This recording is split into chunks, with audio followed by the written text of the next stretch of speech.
नमस्कार दोस्तों, आज के वीडियो में हम देखेंगे टी सेक्शन का सेंट्रॉइड कैसे निकाला जा सकता है। तो आपके यहाँ स्क्रीन पर एक टी सेक्शन की डायग्राम दिखाई दी गई है, जिसकी विड्थ 100 mm और हाइट 200 mm है। किसी भी टी सेक्शन के दो हिस्से होते हैं, एक वेब वाला जो कि यहाँ 190 mm बाय 10 mm का है और दूसरा फ्लेंज वाला जो कि यहाँ 100 mm बाय 10 mm का है। तो चलो आज देखते हैं इसका सेंट्रॉइड कैसे निकाला जा सकता है। किसी भी शेप का सेंट्रॉइड 5 स्टेप्स में निकाला जा सकता है। Step number 1, bring given shape in first quadrant, यानी कि दी गई शेप को पहले क्वाड्रेंट में लेना।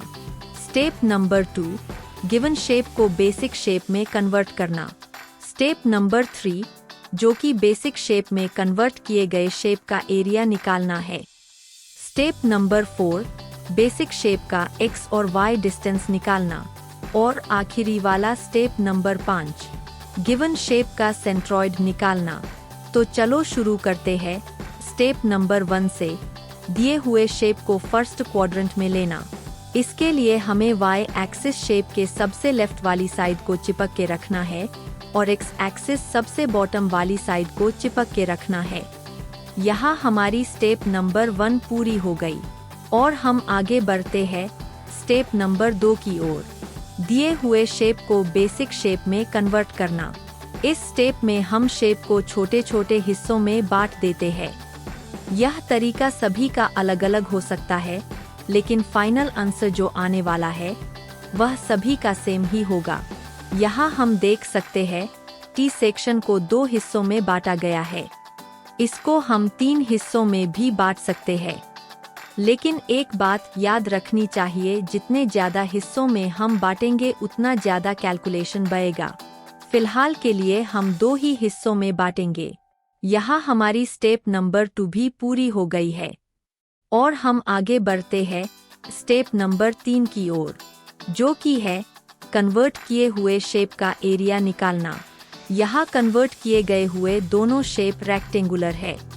पहले शेप का एरिया निकालने के लिए हम दूसरा वाला शेप इग्नोर करेंगे। यहाँ हम देख सकते हैं पहले शेप का डायमेंशन है 100 mm बाय 10 mm।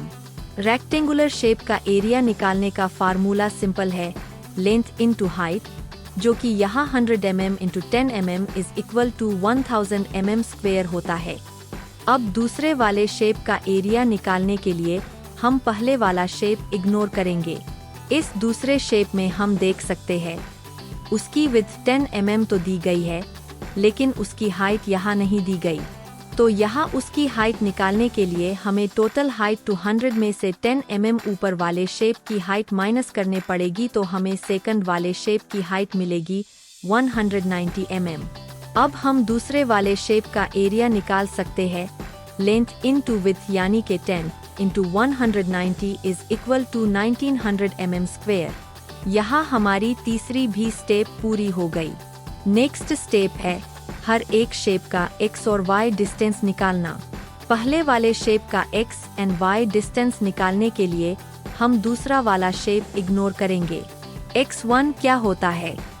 x1 पहले शेप के सेंटर से मेन y एक्सिस तक का अंतर होता है और वह कैसे निकाला जा सकता है?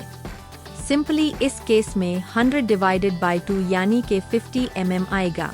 अब y1 क्या होता है? y1 पहले शेप के सेंटर से मेन x एक्सिस तक का अंतर होता है और वह कैसे निकाला जा सकता है? y1 अंतर 2 तरीके से निकाला जा सकता है। पहले केस में पहले शेप के हाइट का 50% कर दो और उसमें x एक्सिस तक का गैप ऐड कर दो, यानी कि पहले शेप की हाइट का 50% वह आता है 10/2 और गैप 190, यानी कि टोटल y1 आ जाएगा 195 mm। और दूसरा तरीका यह भी हो सकता है कि पूरे सेक्शन की हाइट में से शेप 1 का 50% घटा दो, यानी कि पूरे शेप की हाइट है 200 mm, उसमें से शेप 1 की हाइट का 50% यानी 5 mm घटा दिया जाए, तो हमें y1 मिल जाएगा 195 mm। अब हमें शेप 2 का x2, y2 डिस्टेंस फाइंड करना है। उसके लिए हम पहले वाला शेप इग्नोर करेंगे। x2 क्या होता है? x2 शेप 2 के सेंटर से मेन y एक्सिस तक का अंतर होता है और वह कैसे निकाला जा सकता है। अगर हम डायग्राम को ठीक तरह से देखें तो हमें दिखाई देगा कि x2 शेप 1 के x1 से इक्वल है, यानी कि x2 is equal to x1 is equal to 50 mm। अब y2 क्या होता है? शेप 2 के सेंटर से मेन x एक्सिस तक का अंतर y2 होता है और वह कैसे निकाला जा सकता है? सिंपली शेप 2 के हाइट का 50% की जो वैल्यू है वह y2 की भी वैल्यू है, यानी कि y2 is equal to 190 divided by 2 is equals to 95 mm। यहाँ हमारा चौथा स्टेप भी पूरा हो गया और हमारा आखिरी स्टेप है गिवन शेप का सेंट्रॉइड निकालना। x बार निकालने के लिए सिंपल फार्मूला है 1x1 plus 2x2 divide by 1 plus 2। इस फॉर्मूले में सिर्फ हमें वैल्यूज पुट करनी है और हमें x बार की वैल्यू मिल जाएगी 50 mm। इसी तरह से हम y बार की भी वैल्यू निकाल सकते हैं 1y1 plus 2y2 divide by 1 plus 2।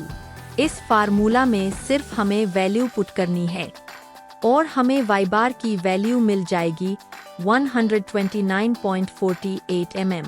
तो यह था कि टी सेक्शन का सेंट्रॉइड कैसे निकाला जा सकता है, उसका तरीका।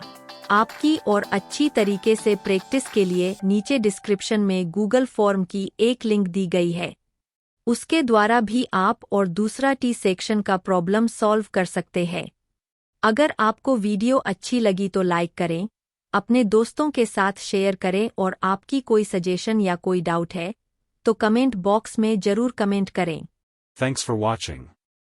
For more details visit our blog nalandaeducation2.blogspot.com। Join out Google Classroom to get detailed notes, educational games, solving worksheets, quizzes and more.